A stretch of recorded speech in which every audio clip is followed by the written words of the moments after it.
ಇವತ್ತಿನ ದಿನ ಭೂಮಿಯ ಮೇಲೆ ಸ್ವರ್ಗವನ್ನ ಸೃಷ್ಟಿಸಿದಂತಹ ಮಹಾನ್ ಚೇತನ ಮುಗುಳುಕೋಡದ ಯಲ್ಲಾಲಿಂಗ ಮಹಾರಾಜರ ಯಲ್ಲಾಲಿಂಗ ಶರಣರ ಸಂತರ ಅವರ ಜೀವನ ಚರಿತ್ರೆಯನ್ನ ನಾನು ಈಗಾಗಲೇ 2 ವಿಡಿಯೋಗಳನ್ನು ಮಾಡಿದ್ದೇನೆ. ಡಿಸ್ಕ್ರಿಪ್ಷನದಲ್ಲಿ ಆ ವಿಡಿಯೋ ಲಿಂಕ್ಗಳು ಅದಾವ, ನೀವು ಅದನ್ನು ನೋಡಬಹುದು. ಇವತ್ತಿನ ದಿನ ಯಲ್ಲಾಲಿಂಗ ಮಹಾರಾಜರು ಸಿದ್ಧಲಿಂಗ ಮಹಾರಾಜರ ಹತ್ತಿಕ್ಕ ಇದ್ದಾಗ ಒಂದು ಘಟನೆ ನಡೀತು. ಆ ಘಟನೆ ಯಲ್ಲಾಲಿಂಗ ಮಹಾರಾಜರಿಗೆ ಒಂದು ಸತ್ವ ಪರೀಕ್ಷೆ ಆಗಿತ್ತು. ಸಿದ್ಧಲಿಂಗ ಮಹಾರಾಜರಿಗೆ ಶಿಷ್ಯನ ಮ್ಯಾಗಿದ್ದ ನಂಬಿಕೆಯನ್ನ ಪರೀಕ್ಷೆ ಮಾಡೋದಾಗಿತ್ತು. ಇಂಡಿ ತಾಲೂಕಿನ ಲಚ್ಚಾಣ ಗ್ರಾಮದಲ್ಲಿ ಶ್ರೀ ಸಿದ್ಧಲಿಂಗ ಮಹಾಸ್ವಾಮಿಗಳು ಮಹಾರಾಜರು ಅಂತ ನಾವು ಏನು ಆ ಕಡೆ ಸೈಡ್ ಎಲ್ಲ ಕರೀತಾರೆ. ಸಿದ್ಧಲಿಂಗ ಮಹಾರಾಜರ ಹಲವಾರು ಶಿಷ್ಯಂದರಲ್ಲಿ ಅತಿ ಪ್ರೀತಿಯ ಶಿಷ್ಯ ಯಾರು ಅಂತಂದ್ರೆ ಮುಗುಳುಕೋಡದ ಯಲ್ಲಾಲಿಂಗ ಮಹಾರಾಜರು. ಮುಗುಳುಕೋಡದ ಯಲ್ಲಾಲಿಂಗ ಮಹಾರಾಜರಿಗೆ ಯಲ್ಲಾಲಿಂಗ ಅಂಥೇಳಿ ಇನ್ನೂ ಅವರಿಗೆ ಸಿದ್ಧಲಿಂಗ ಮಹಾರಾಜರು ನಾಮಕರಣ ಮಾಡಿಲ್ಲಾಗಿದ್ರು. ಯಲ್ಲಪ್ಪ ಅಂಥೇಳಿ ಅವರಿಗೆ ಹೆಸರಿತ್ತು. ಸುಮಾರು 34 ವರ್ಷ ಆಗಿತ್ತು ಯಲ್ಲಪ್ಪ ಅವರಿಗೆ. ಅವಾಗ ಲಚ್ಚಾಣ ಸಿದ್ಧಲಿಂಗ ಮಹಾರಾಜರನ್ನ ಅರಸುತ್ತಾ ಯಲ್ಲಪ್ಪ ಏನಪ್ಪಾ ಅಂತಂದ್ರ ಬಂದಾಗ ನೋಡ್ರಿ ಹೆಂಗಾಗಿತ್ತು ಅಲ್ಲಿ ವಿಚಿತ್ರ ಅಂತಂದ್ರ, ಯಲ್ಲಪ್ಪಗ ಸಣ್ಣ ವಯಸ್ಸಿನೊಳಗೆ ಏನು ಅನುಭವಿಸ್ಬೇಕಲ್ಲ ಆ ಎಲ್ಲ ಕಷ್ಟ ನಷ್ಟಗಳನ್ನ ನೋವುಗಳನ್ನ ಅನುಭವಿಸ್ಬಿಟ್ಟಿದ್ದ. ಸಂಸಾರದೊಳಗೂ ಬಿದ್ದ ಯಾವುದೇ ಸುಖ ಇಲ್ಲ ಅಂತ ಹೇಳಿ ತಿಳ್ಕೊಂಡು ಬಿಟ್ಟಿದ್ದ. ಪಾರಮಾರ್ಥದ ಸುಖಕ್ಕಾಗಿ ಹಾತೊರಿತಿದ್ದ. ಅಂತ ಸಂದರ್ಭದೊಳಗೆ ಏನಪ್ಪಾ ಅಂತಂದ್ರ ಹಗರಿಯ ಖಾಜಾ ಅನ್ನುವಂತಹ ಒಂದು ದೇವಸ್ಥಾನದೊಳಗ ದರ್ಗಾದೊಳಗ ಮಲ್ಕೊಂಡಾಗ ಖಾಜಾ ಅನ್ನೋರು ಏನ್ ಮಾಡಿದ್ರು ಅಂತಂದ್ರ ಯಲ್ಲಪ್ಪನ ಕನಸಿನಾಗ ಬಂದಿದ್ರು. ಈ ಹಗರಿಯ ಖಾಜಾ ಯಲ್ಲಪ್ಪನ ಕನಸಿನೊಳಗ ಬಂದ ನೀನು ಅಧ್ಯಾತ್ಮದ ಏನ್ ಹಾದಿ ತುಳಿಬೇಕಂತ ಮಾಡಿಯಲ್ಲ, ಅದಕ್ಕೆ ಸರಿಯಾದ ವ್ಯಕ್ತಿ ಯಾರು ಅಂತಂದ್ರ ಕಮರಿ ಮಠದ ಸಿದ್ಧಲಿಂಗ ಮಹಾಸ್ವಾಮಿಗಳು. ನಿನಗ ಅವರ ಏನಪ್ಪಾ ಅಂತಂದ್ರ ಪಾರಮಾರ್ಥದ ಹಾದಿಯನ್ನ ತೋರಿಸ್ತಾರಪ್ಪ, ಆಧ್ಯಾತ್ಮಕ್ಕ ಅವ್ರು ನಿನಗ ಸರಿಯಾದ ಏನಪ್ಪಾ ಅಂದ್ರ ಜ್ಞಾನವನ್ನ ನೀಡಿ ನಿನ್ನ ಸನ್ಮಾರ್ಗಕ್ಕೆ ಒಯ್ತಾರು ಅಂತ ಹೇಳಿ ಖಾಜಾ ಯಲ್ಲಪ್ಪನ ಕನಸಿನೊಳಗೆ ಬಂದು ಹೇಳಿದ್ದ. ಅದನ್ನ ಆಧಾರವಾಗಿ ಇಟ್ಟುಕೊಂಡು ಕಮರಿ ಮಠಕ್ಕೆ ಬಂದಂತಹ ಯಲ್ಲಪ್ಪ ನೋಡ್ರಿ ಗುರುವನ್ನ ಅರಸಿ ಬಂದು ಬಿಟ್ಟಿದ್ದ. ಆದ್ರ ಗುರುವಿನಿಂದ ನಾನು ದೀಕ್ಷೆ ನನಗ ಕೊಡ್ರಿ ಅಂತ ಹೇಳಿ ಕೇಳಬಾರದು ಅಂತ ಹೇಳಿ ಅವನ ಇಚ್ಛ. ಇನ್ನ ಯಲ್ಲಪ್ಪನ ನೋಡಿದ ಬಳಿಕ ಸಿದ್ಧಲಿಂಗ ಮಹಾರಾಜರಿಗೆ ಅವಾಗ ಗೊತ್ತಾಗಿತ್ತು ಇವ ದೀಕ್ಷೆಯನ್ನ ಪಡ್ಕೋಲಿಕ್ಕೆ ಬಂದಾನ ಅಂತ ಹೇಳಿ. ಆದ್ರ ಅವರು ನಾ ಕೊಡ್ತೀನಿ ಅಂತ ಹೇಳಿ ಅತಿಲ್ಲಾಗಿದ್ರು, ಯಲ್ಲಪ್ಪ ನನಗ ಕೊಡ್ರಿ ಅಂತ ಹೇಳ್ತಿಲ್ಲಾಗಿದ್ದ. ನೋಡ್ರಿ ಇಬ್ಬರಿಗೂ ಎಂತಹ ಅದು ವಿಚಿತ್ರಪ್ಪ ಅಂತಂದ್ರ,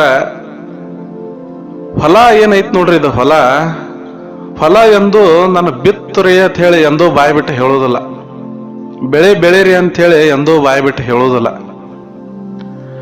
ರೈತ ಇದ್ದಾವ ಹೊಲದೊಳಗಿನ ಏನಪ್ಪಾ ಅಂತಂದ್ರ ಆ ನೆಲ ನೋಡಿ, ಆ ಮಳೆ ಬಂದಂತಹ ನೆಲವನ್ನು ನೋಡಿ ಇನ್ನು ಇದು ಬಿತ್ತನೆಗೆ ಸರಿಯಾದ ಸಮಯ ಅಂತ ಹೇಳಿ ಯಾವಾಗ ತಿಳ್ಕೊಂತಾನೋ ಅವಾಗ ತಾನ ಅದನ್ನ ಹರಗಿ ಹೊಲ ಸ್ವಚ್ಛ ಮಾಡಿ ಅಲ್ಲಿ ಬಿತ್ತನೆ ಮಾಡ್ತಾನೆ.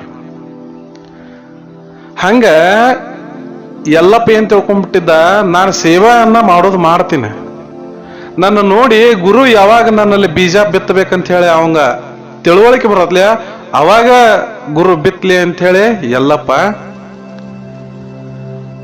ಸಿದ್ಧಲಿಂಗ ಮಹಾರಾಜರು ಏನಪ್ಪಾ ಅಂತಂದ್ರ ಎಲ್ಲಪ್ಪ ಯಾವಾಗ ಪರಿಪಕ್ವ ಆತನೋ ಅವಾಗ ಬಿತ್ತಬೇಕು, ಅಲ್ಲಿ ತಕ ಅವನ್ಗ ಕೇಳಬಾರ್ದು, ಅವನ ಬಾಯಿಲಿ ಏನು ಬರ್ತೈತಿ ನೋಡ್ಬೇಕು ಅಂತೇಳಿ ಅವರು.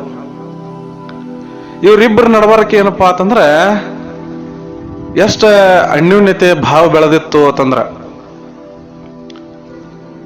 ಈ ಸಿದ್ಧಲಿಂಗ ಮಹಾರಾಜರು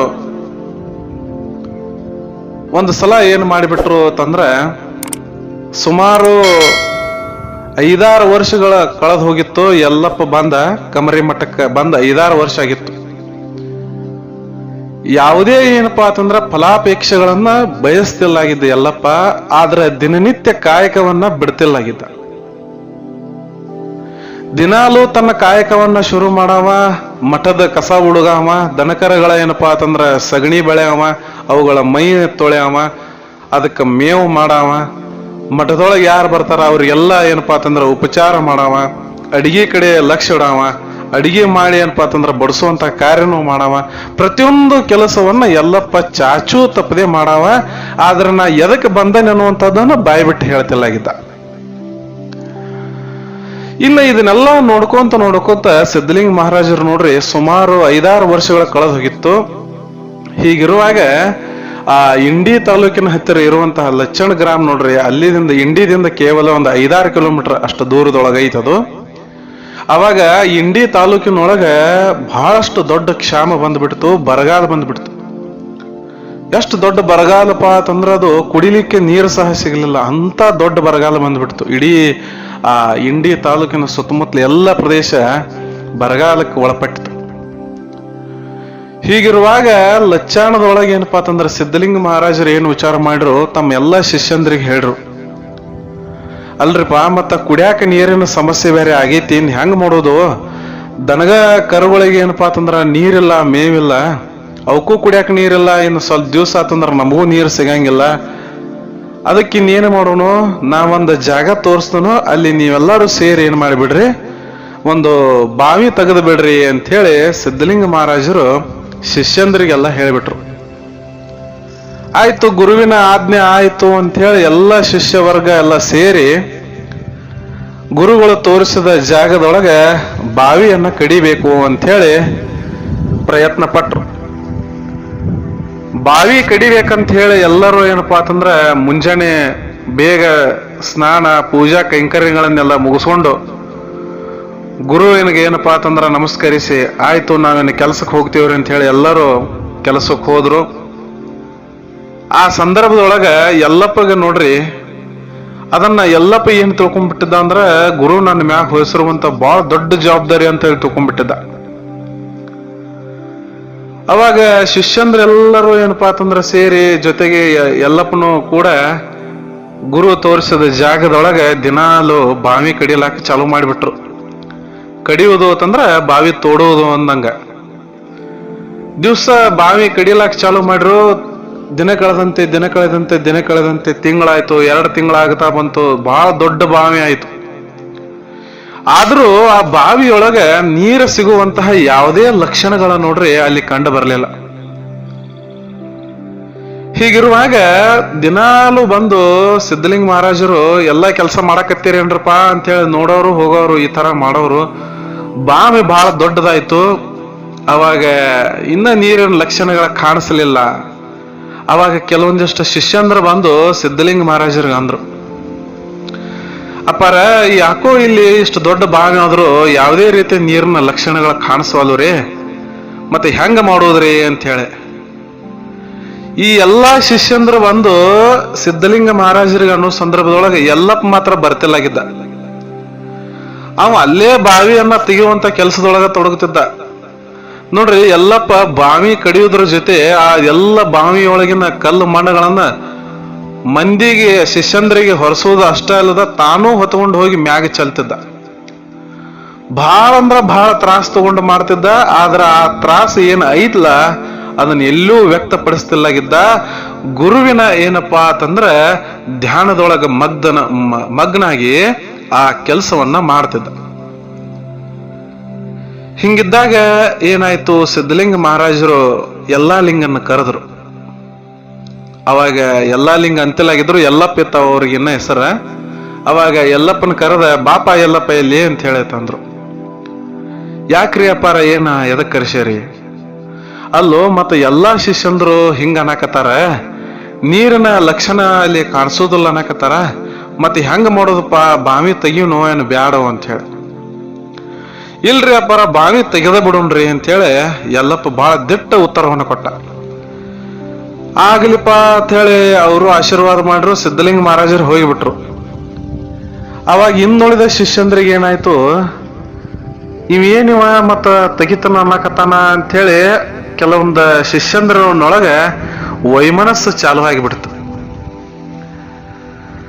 ಏನಾಗಿದ್ದಾಗ್ಲಿ ಅಂತ ಹೇಳಿ ಕೆಲವೊಂದಿಷ್ಟು ಶಿಷ್ಯಂದ್ರು ಇನ್ನೊಂದ್ ಸ್ವಲ್ಪ ದಿವಸ ನೋಡೋಣ ಅಂತ ಹೇಳಿ ಯಲ್ಲಪ್ಪನ ಜೋಡಿ ಕೂಡಿ ಮತ್ತೆ ಬಾವಿಯನ್ನ ತೆಗಿಲಕ್ ಶುರು ಮಾಡಿಬಿಟ್ರು. ಬಹಳ ಆಳಾಯ್ತು ಬಾವಿ, ಆಳವಾಗಿ ತೆಗೆದು ಬಿಟ್ರು.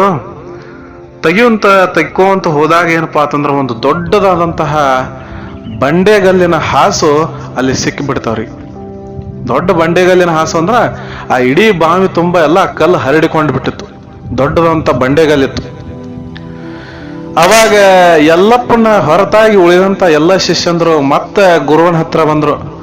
ಅಪಾರ, ಒಂದು ದೊಡ್ಡ ಕಲ್ಲಿನ ಏನಪ್ಪಾ ಅಂತಂದ್ರ ಆ ಬಂಡೆಗಲ್ಲು ಸಿಕ್ಕಿಬಿಟ್ಟೈತಿ, ಇನ್ನ ಅದನ್ನ ತೋಡಾಕ್ ಸಾಧ್ಯ ಇಲ್ಲ, ಅಲ್ಲಿ ನೀರು ಸಿಗುದಿಲ್ಲ, ಈ ಪ್ರಯತ್ನ ಇಲ್ಲಿಗೆ ಬಿಡೋದು, ಕೈ ಬಿಡೋದು ಚಲೋ ಬಾಳ್ರಿ ಅಂತ ಹೇಳಿ ಶಿಷ್ಯಂದ್ರ ಬಂದಂದ್ರು. ಅವಾಗ ಸಿದ್ಧಲಿಂಗರ್ ನೋಡ್ರಿ ಇದನ್ನೆಲ್ಲ ಸೂಕ್ಷ್ಮವಾಗಿ ಗಮನಿಸ್ತಿದ್ರ ಅವರು. ಗುರುವಿನ ಕೆಲಸ ನೋಡು ಹೆಂಗಿರ್ತತ್ರಿ ಅಂತಂದ್ರ, ಶಿಷ್ಯಂದ್ರನ ಪರೀಕ್ಷೆ ಮಾಡ್ತಿರ್ತಾರ ಅವ್ರು ಗುರುಗಳು.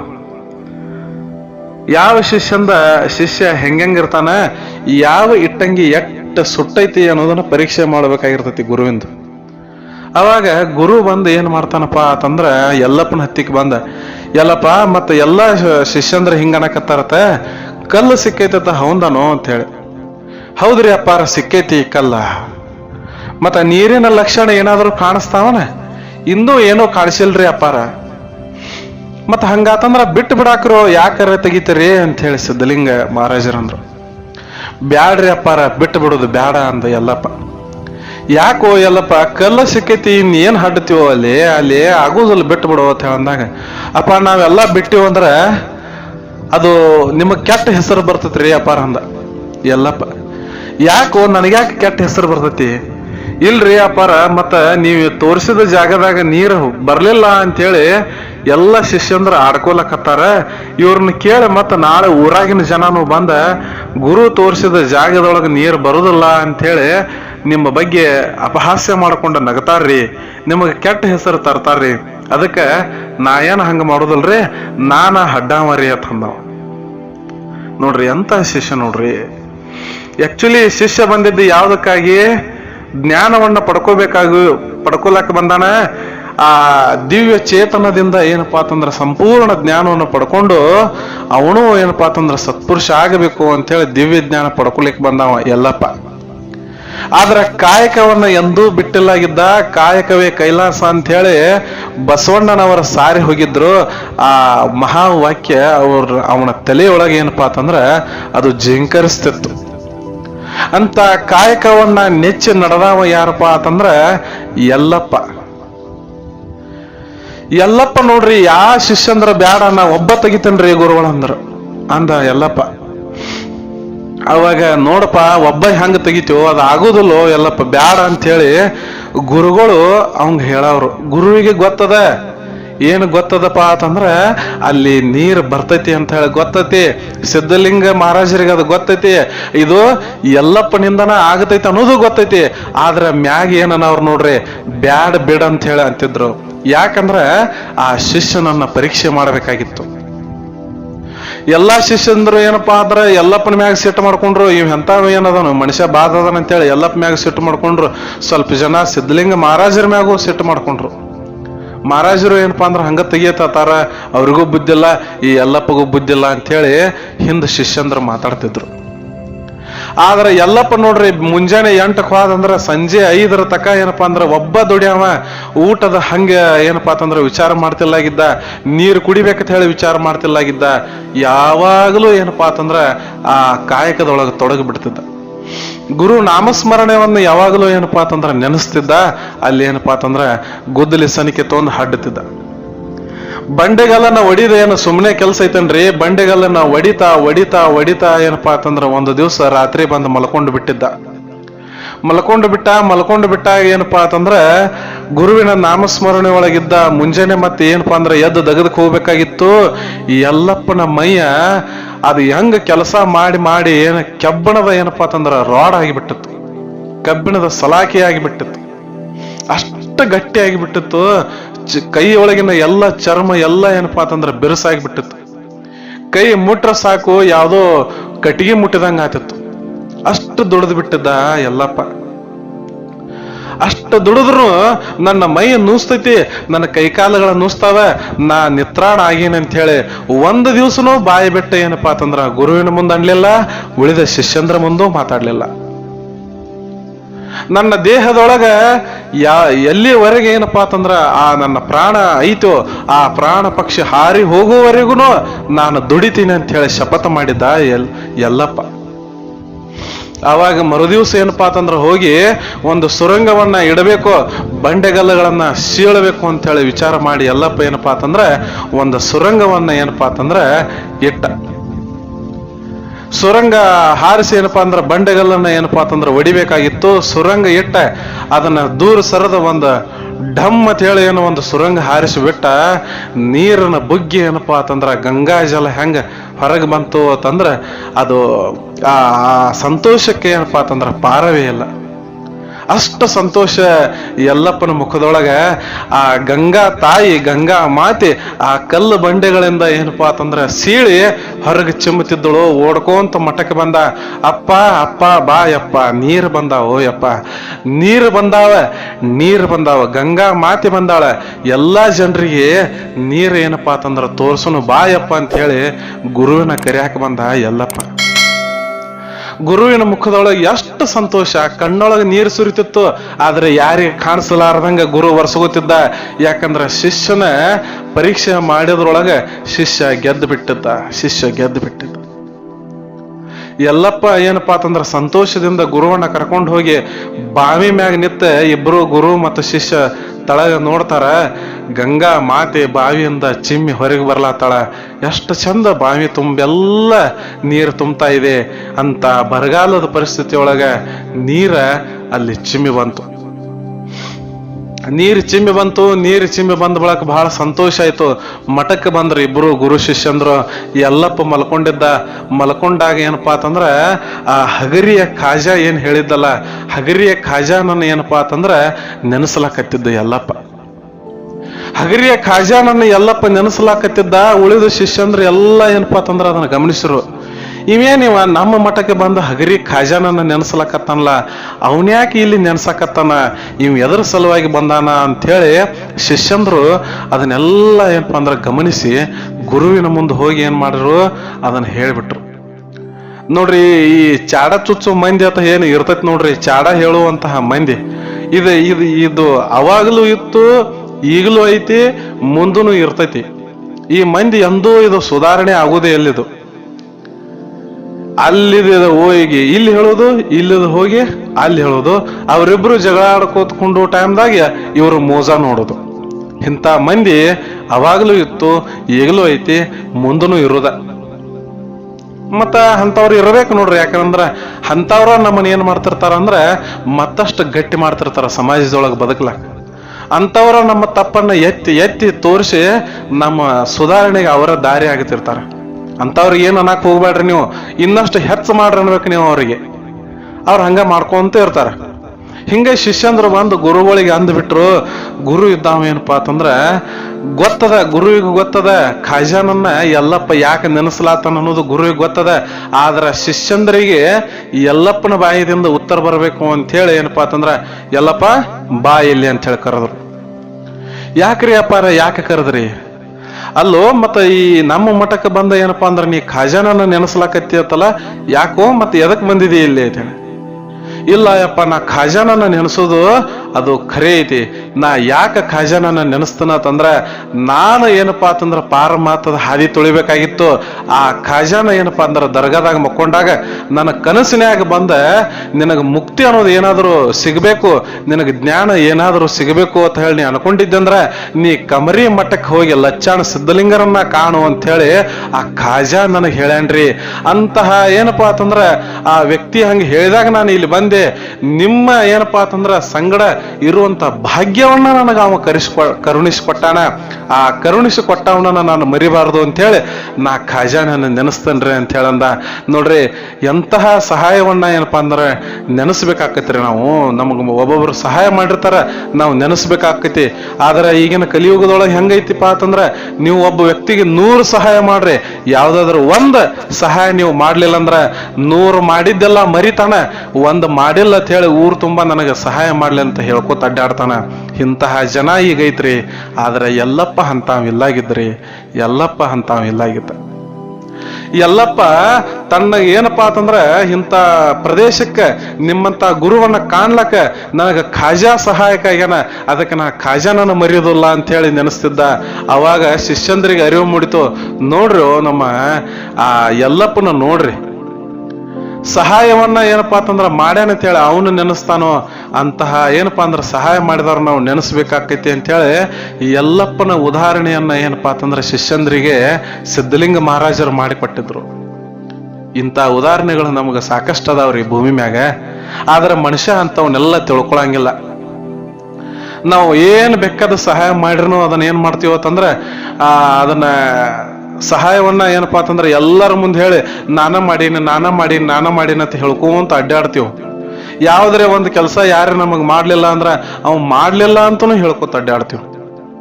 ಅವ ಯಾಕೆ ಮಾಡ್ಲಿಲ್ಲ ಅನ್ನೋದನ್ನ ನಾವು ಅರ್ಥಕೊಳ್ಳೋಂಗೆ ಇಲ್ಲ. ಅಂತಹ ಮನಸ್ಥಿತಿ ಈಗೆಲ್ಲ ನಮ್ಮ ಜನಕ್ಕೆ ಬಂದ್ಬಿಟ್ಟತಿ. ಅಂತದ ಬರೋದು ಬೇಡ, ಅಂತಹ ಏನಪ್ಪಾ ಅಂದ್ರ ಗುಣಗಳನ್ನ ನಾವು ಕಲಿಯೋದು ಬೇಡ. ಇನ್ನು ಮುಂದೆ ಏನಾಯ್ತು ಅಂತಂದ್ರ ಅವಾಗ ಎಲ್ಲಪ್ಪ ಏನಪ್ಪಾ ಅಂದ್ರ ಮಲ್ಕೊಂಡು ಬಿಟ್ಟಿದ್ದ, ನೀರು ಚಿಮ್ಮಿದೆಲ್ಲ ಇದನ್ನಾಗಿ ಬಿಟ್ಟಿತ್ತು. ಅವಾಗ ಮುಂದ ಬರ್ಬರ್ತ ಮಠಕ್ಕೆ ಜನ ಎಲ್ಲ ಏನಪ್ಪಾ ಅಂತಂದ್ರ ಸಾಕಷ್ಟು ಜನ ಬರ್ಲಾಕಿತ್ತು. ಬರಗಾಲದ ಪರಿಸ್ಥಿತಿ ಒಳಗೆ ಏನಪ್ಪಾ ಅಂತಂದ್ರ ಬಾವಿಗೆ ನೀರು ತಗೊಂಡು ಬಂದಾನು ಎಲ್ಲಪ್ಪ. ನಾವು ಏನಪ್ಪಾ ಅಂದ್ರ ಬಾವಿಯನ್ನ ತೆಗದಾನ ಗುರುವಿನ ಆದೇಶದ ಮ್ಯಾಗ. ಅಲ್ಲಿ ನೀರು ಬಂದಾವ ಅಂತ ಹೇಳಿ ಬರ್ರಿ ಅಂತ ಹೇಳಿ ಎಲ್ಲ ಸುತ್ತಮುತ್ತಲ ಜನ ಬಂದು ಅಲ್ಲಿ ನೀರನ್ನು ನೋಡಿ ಸಂತೋಷ ಪಟ್ರು. ದಿನನಿತ್ಯ ಗ್ರಾಮದ ಜನ ಎಲ್ಲ ನೀರು ತುಂಬಿಕೊಂಡು ಮನೆಗೆ ಒಯ್ಯಾಕತ್ರು. ದನಕರುಗಳಿಗೆ ನೀರಾಯ್ತು. ಅಲ್ಲಿದಿಂದ ಏನಪ್ಪಾ ಅಂದ್ರ ನೀರು ತಂತಂದ ಎಲ್ಲ ಮಠಕ್ಕೆ ಏನಪ್ಪಾ ಅಂತಂದ್ರ ಬಂದವರಿಗೆ ಆದರ ಆತಿಥ್ಯವನ್ನ ನೀಡಿ ಮಠದ ಸ್ವಚ್ಛತಾ ಕಾರ್ಯಗಳಿಗೆ ಬಳಸ್ಕೊತಿದ್ರು. ದನಕರುಗಳಿಗೆ ನೀರು ಕುಡಿಯಾಕ ಬಳಸ್ಕೊತಿದ್ರು. ಹಿಂಗ ನೀರೆಲ್ಲ ಕಡೆ ಸದ್ಬಳಕೆ ಆಗ್ತಾ ಬಂತು. ಇಷ್ಟೆಲ್ಲ ಮುಗಿದ್ರೊಳಗ ಎಲ್ಲಪ್ಪ ಬಂದ ಮಠಕ್ಕ 8 ವರ್ಷ ಆಗ್ಲಕ್ ಬಂದಿತ್ರಿ. 8 ವರ್ಷ ಆಗ್ಲಾಕ್ ಬಂದಿತ್ತು. ಅವಾಗ 8ನೇ ವರ್ಷ ಇನ್ನೇನು ಮುಕ್ತಾಯದ ಹಂತ ಬಂದಿತ್ತು. ಅವಾಗ ಎಲ್ಲಾ ಲಿಂಗರಿಗೆ ಎಲ್ಲಾ ಲಿಂಗ ಅಂತ ಹೇಳಿ ಏನಪ್ಪಾ ಅಂತಂದ್ರ ನಾಮಕರಣ ಮಾಡುವಂತ ಪ್ರಸಂಗ ಒದಗಿ ಬಂದಿತ್ತು.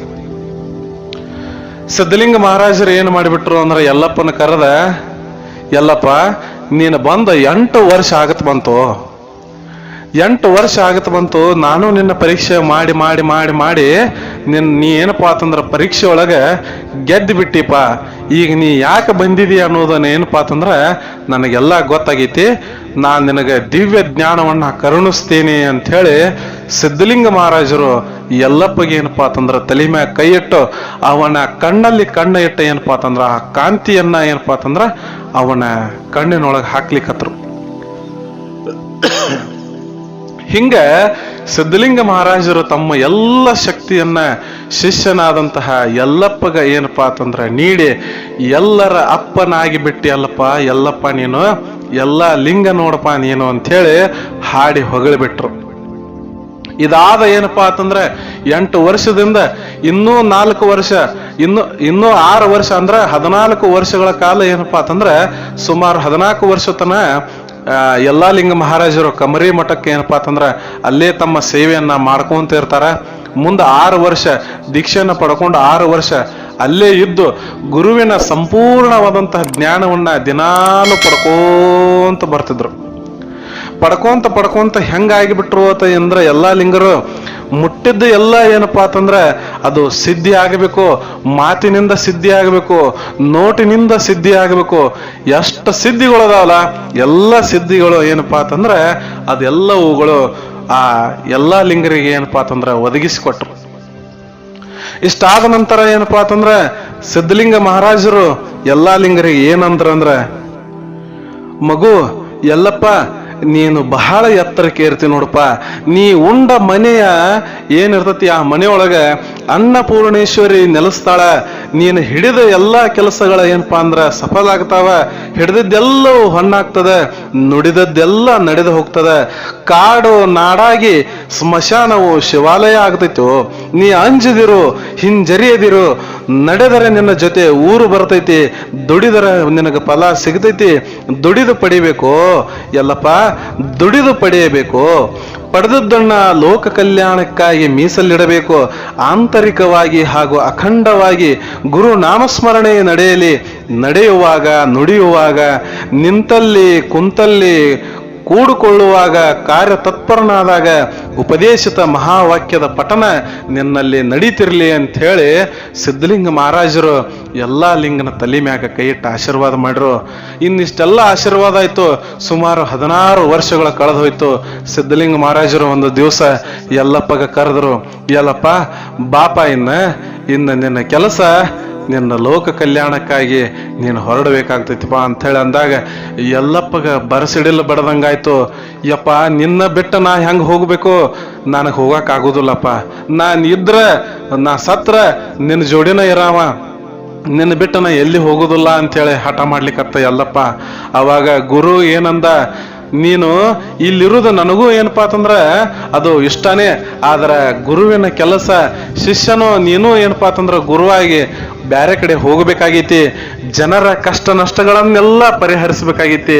ನೀನು ಲೋಕ ಸಂಚಾರ ಮಾಡಬೇಕಾಗಿತ್ತಪ್ಪ, ನೀನು ಹೋಗ್ಬೇಕು ಕಂದ ಅಂತ ಹೇಳಂದಾಗ ಎಲ್ಲಾ ಲಿಂಗರ ಏನಪ್ಪಾ ಅಂತಂದ್ರ ಕಣ್ಣಲ್ಲಿ ನೀರು ಹೆಂಗ ಸುರಿತಿತ್ತು ಅಂತಂದ್ರ ಆ ಬಾವಿ ತೋಡಿದಾಗ ಹೆಂಗ ಕಾವೇರಿ ಆ ಗಂಗಾ ಮಾತೆ ಆ ಬಾವಿಯಿಂದ ಹೆಂಗ ಚಿಮ್ಮಿ ಬಂದಳು, ಹಂಗ ಕಣ್ಣಲ್ಲಿ ಏನಪ್ಪಾ ಅಂತಂದ್ರ ನೀರು ಎಲ್ಲಾ ಲಿಂಗರದ ಕಣ್ಣಲ್ಲಿ ನೀರು ಸುರಿತಿತ್ತು. ನೀರು ಸುರಿದು ಏನಪ್ಪಾ ಅಂತಂದ್ರ ಆ ಗುರುವಿನ ಕಾಲ ಮ್ಯಾಗ ಬಿದ್ದ ಯಲ್ಲಪ್ಪ ಅಳ್ತಿದ್ದ. ಗುರುವಿನ ಪಾದವನ್ನೆಲ್ಲ ಕಣ್ಣೀರಿನಿಂದ ತೊಳಿತಿದ್ದ. ಗುರುವಿನ ಪಾದವನ್ನ ಕಣ್ಣೀರಿನಿಂದ ತೊಳಿತಿದ್ದ. ಎಂತಹ ಶಿಷ್ಯ ನೋಡ್ರಿ. ಆ ಶಿಷ್ಯನ ಧರ್ಮ ಬೇರೆ, ಗುರುವಿನ ಧರ್ಮ ಬೇರೆ. ಆಧ್ಯಾತ್ಮಿಕ ಧರ್ಮ ಯಾವಾಗಲೂ ಬರ್ತೈತೇನ್ರಿ? ಧರ್ಮದ ಅವಶ್ಯಕತೆ ಇಲ್ಲ ನೋಡ್ರಿ. ಖಾಜಾ ಇವನನ್ನ ಕಳಿಸ್ಯಾನ.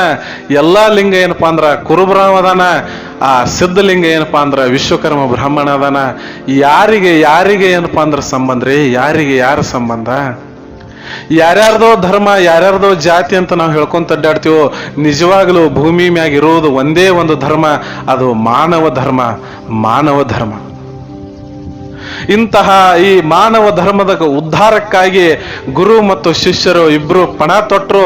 ಎಲ್ಲಾ ಲಿಂಗ ಏನಪ್ಪಾ ಅಂತಂದ್ರ ನೀನು ಹೋಗ್ಬೇಕಾಗೈತಿ ಅಂತ ಹೇಳಿ ಗುರು ಅಂದಾಗ, ಆಯ್ತು ನಿಮ್ಮ ಅಪ್ಪಣೆ ಅಂತ ನಾನು ಹೋಗ್ತೀನಿ, ಆದ್ರ ನನ್ನ ಜೊತೆ ನೀವು ಯಾವಾಗಲೂ ಬೆಂಗಾವಲಾಗಿ ಇರಬೇಕು ಅಂತ ಹೇಳಿ, ನೀವು ಏನು ಕೊಡ್ತೀರಿ ನನಗೆ ಕೊಡ್ರಿ, ನಿಮ್ಮ ಕುರುಹು ನನ್ನ ಹತ್ತಿಗೆ ಇರಬೇಕು ಅಂತೇಳಿ ಎಲ್ಲಾ ಲಿಂಗ ಹಾತೊರಿದ. ಅವಾಗ ನೋಡ್ರಿ ಆ ಗುರುಗಳು ಸಿದ್ಧಲಿಂಗ ಮಹಾರಾಜರು 4 ವಸ್ತುಗಳನ್ನ ಏನಪ್ಪಾ ಅಂತಂದ್ರ ಎಲ್ಲಾ ಲಿಂಗ ಮಹಾರಾಜರಿಗೆ ಕೊಡ್ತಾರ. ಒಂದು ಬೆತ್ತ, ಒಂದು ಕೌಪೀನ, ಒಂದು ಕಮಂಡಲ, ಇನ್ನೊಂದು ಆಹುಗೆ.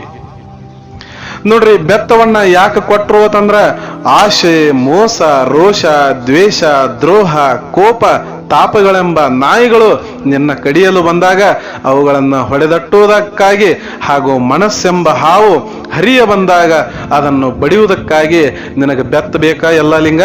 ಅದಕ್ಕೆ ಈ ಬೆತ್ತ ತಗೊಂಡ್ರು. ಕೌಪೀನವನ್ನು ಹಾಕಿದ್ರು ಭಾವ ಪ್ರಸನ್ನತೆಗಾಗಿ, ತನು ಮನ ಹಾಗೂ ಮಾತುಗಳ ಪಾವಿತ್ರ್ಯತೆಯನ್ನ ಕಾಪಾಡಿಕೊಳ್ಳುವುದಕ್ಕಾಗಿ.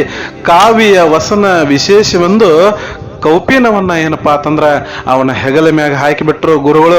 ನಂತರ ಒಂದು ಕಮಂಡಲವನ್ನ, ನನ್ನ ಕಮಂಡಲ ತಗೋ ಎಲ್ಲಾ ಲಿಂಗ, ನೀನು ಇದು ನನ್ನ ಕಮಂಡಲ.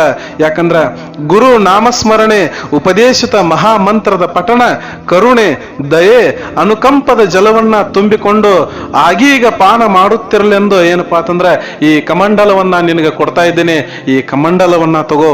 ಇನ್ನ 4ನೇದು ಯಾವ್ದಪ್ಪ ಅಂತಂದ್ರ ಆಹುಗಿಗಳು. ಆಹುಗಿ ಯಾಕ?